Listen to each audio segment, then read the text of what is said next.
Saudações cordiais, prezados amigos ouvintes.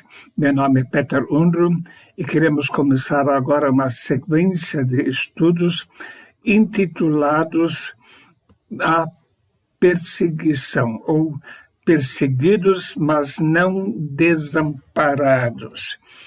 Podemos dar graças a Deus pelo tempo que temos tido de liberdade religiosa no Brasil, onde podemos pregar abertamente a palavra de Deus.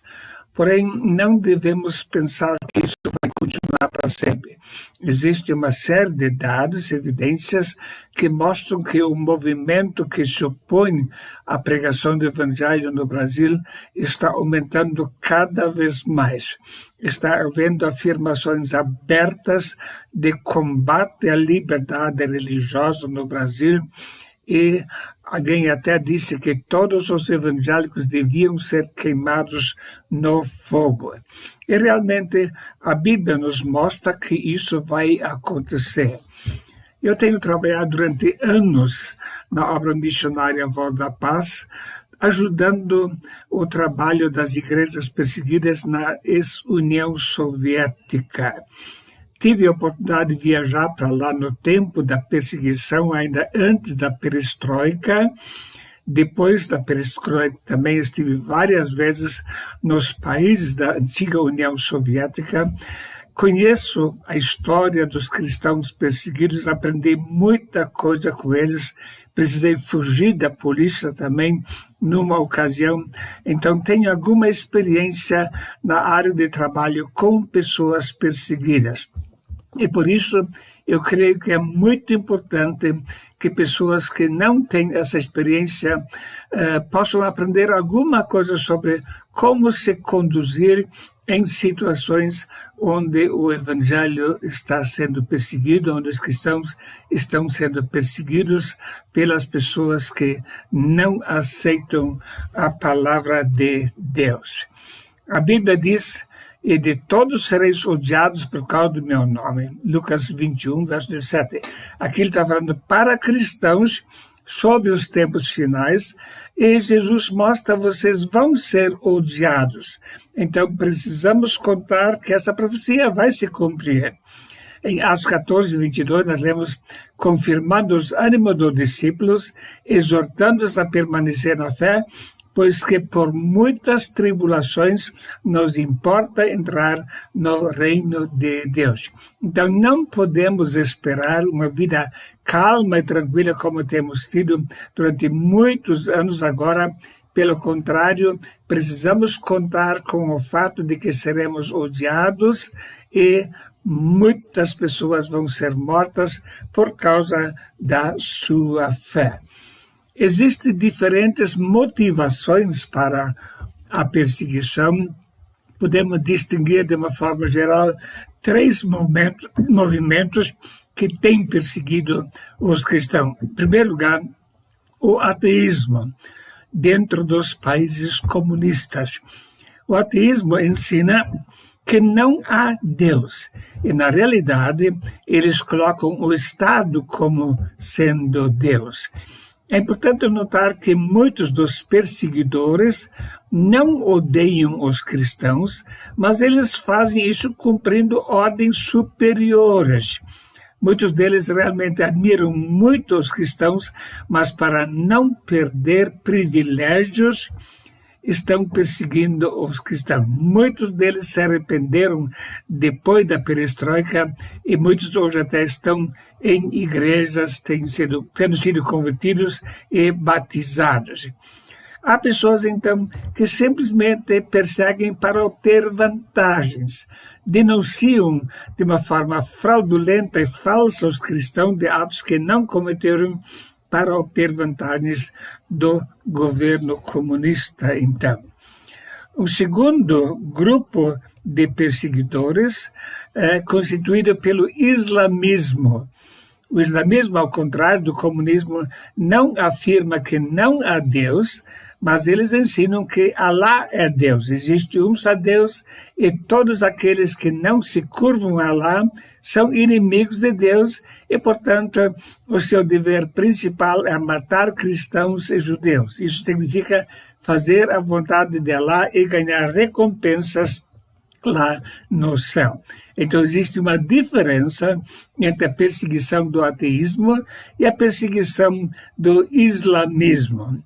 Depois tem surgido nos últimos anos ainda um terceiro movimento que também persegue os cristãos de uma forma diferente, ainda é o humanismo, que coloca o homem como sendo Deus, e o homem tem direito de fazer tudo aquilo que quer, e por isso eles trabalham nos diferentes governos do mundo, preparando leis e aprovando leis que são contrárias ao ensino da palavra de Deus.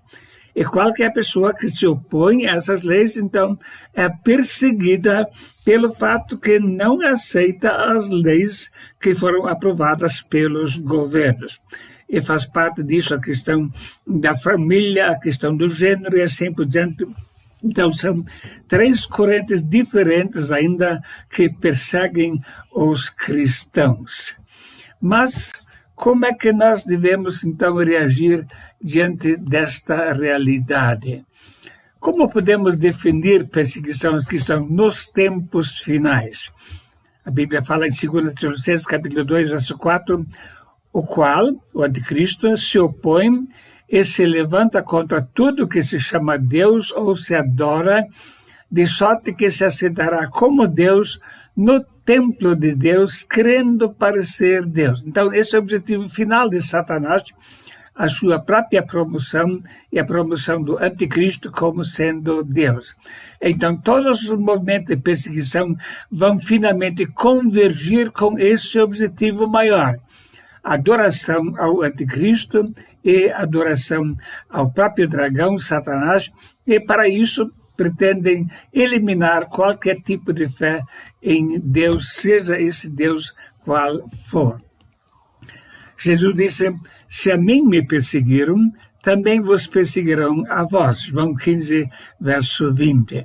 Então, a questão da perseguição é uma questão que foi deixada muito clara por Jesus e os apóstolos. Nas igrejas, nos países comunistas, tem havido basicamente dois ramos de chamado cristianismo. A igreja oficial, que é reconhecida pelo governo, e a igreja subterrânea. Vamos ver algumas diferenças entre esses dois grupos. A igreja oficial é supervisionada pelo comunismo e eles determinam o que pode e o que não pode ser ensinado e o que não pode ser praticado. Ao contrário, a igreja subterrânea aceita apenas a palavra de Deus, vive na clandestinidade e, por isso, constantemente tem sido objeto de perseguição. Isso havia em todos os países da ex-União Soviética, está continuando na China até hoje, e na Coreia, onde há pouquíssimos cristãos, é uma forma de controle total, e o governo não permite realmente a Bíblia. Além disso, na igreja oficial, só maiores de 18 anos têm permissão de participar. É expressamente proibida a participação de crianças nas reuniões. Embora algumas igrejas oficiais tenham clandestinamente também permitido feito trabalho paralelo, mas em princípio o acordo com o governo é que só a partir de 18 anos a pessoa vai poder participar, enquanto as igrejas subterrâneas que estão na clandestinidade sempre enfatizaram muito o ensino da Bíblia para crianças e jovens, e por isso também foram muito perseguidos. Na igreja oficial, por exemplo, um jovem não pode ser batizado antes dos 18 anos e as autoridades da igreja precisam comunicar ao Partido Comunista quem pediu o batismo. Então, demora 1 ano até sair a permissão do governo, e nesse ano o governo tenta demover as pessoas da sua fé. Nada disso acontece na igreja clandestina. Quando acontece qualquer programação, os oficiais da igreja precisam comunicar tudo isso às autoridades. A autoridade é informada sobre tudo. E muitas vezes a própria igreja não sabe disso, mas os oficiais sabem que precisam dar conta de todos os seus atos a Deus. Quanto na igreja clandestina, eles dão contas exclusivamente ao Senhor Jesus Cristo, que é o cabeça da igreja. Eu quero, durante esses estudos, comunicar algumas experiências nesse tempo. A primeira viagem que eu fiz para a União Soviética foi ainda no tempo do comunismo, ainda havia muitas pessoas em prisões por causa da fé. Evidentemente, eu não podia ir como missionário, mas como turista.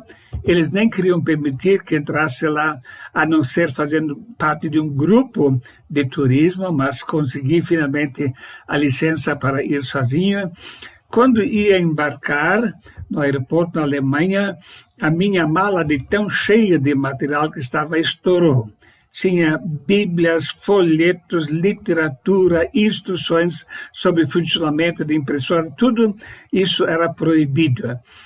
Precisou então chegar uma moça do aeroporto para sentar em cima da mala. Ela me forneceu então um cinto para colocar em volta da mala, mas deu para ver por fora que dentro da mala havia material escrito. E isso, naturalmente, era proibido de entrar lá.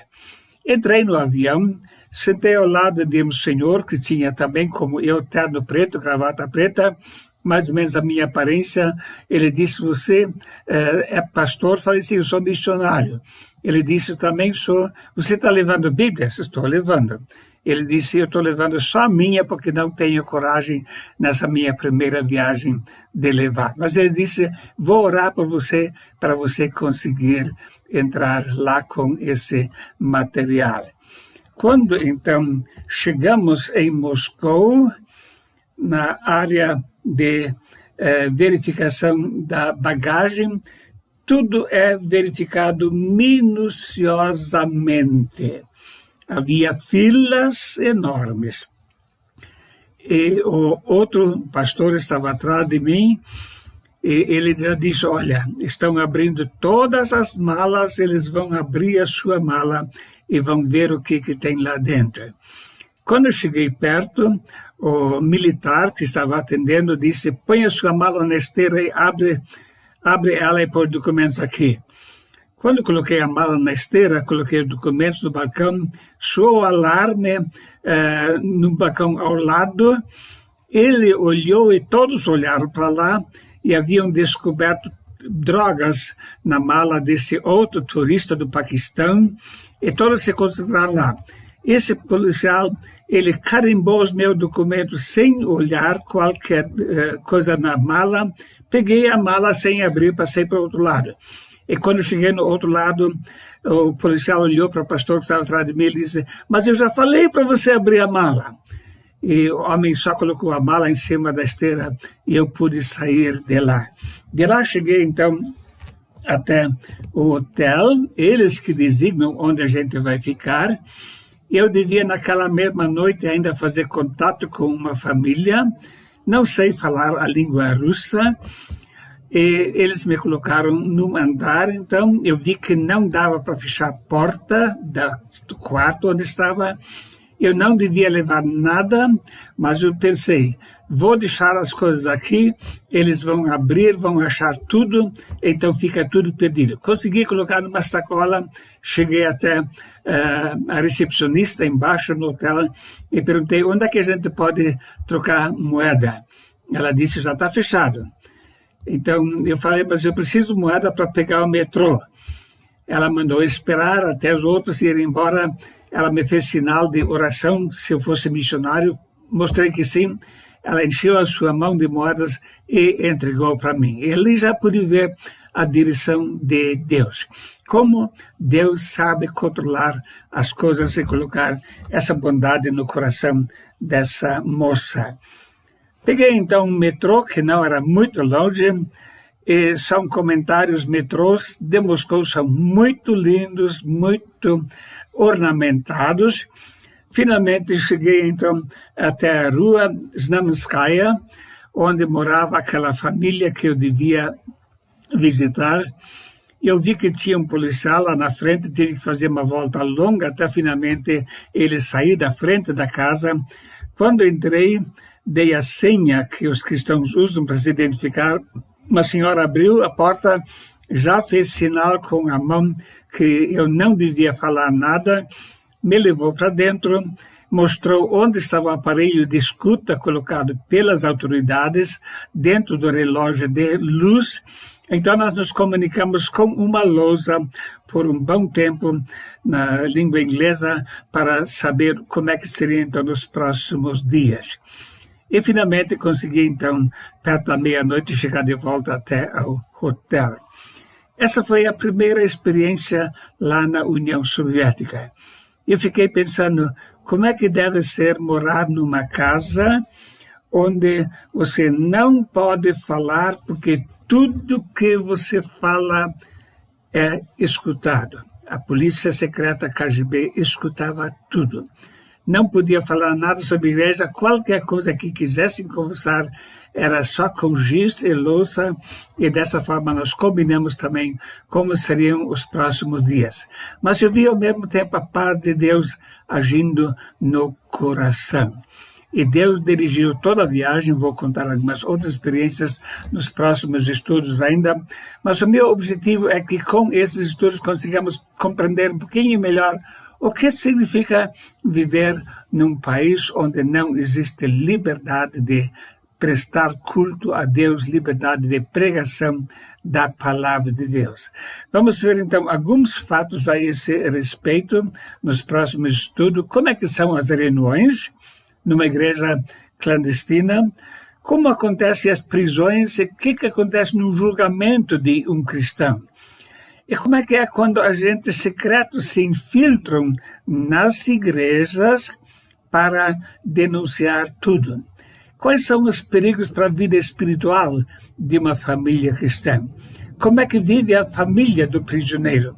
Isso são algumas das perguntas que queremos, então, considerar nos próximos estudos. E meu desejo é que esses estudos possam contribuir para nos preparar para o futuro, porque podemos ter certeza que a perseguição vai chegar também ao Brasil.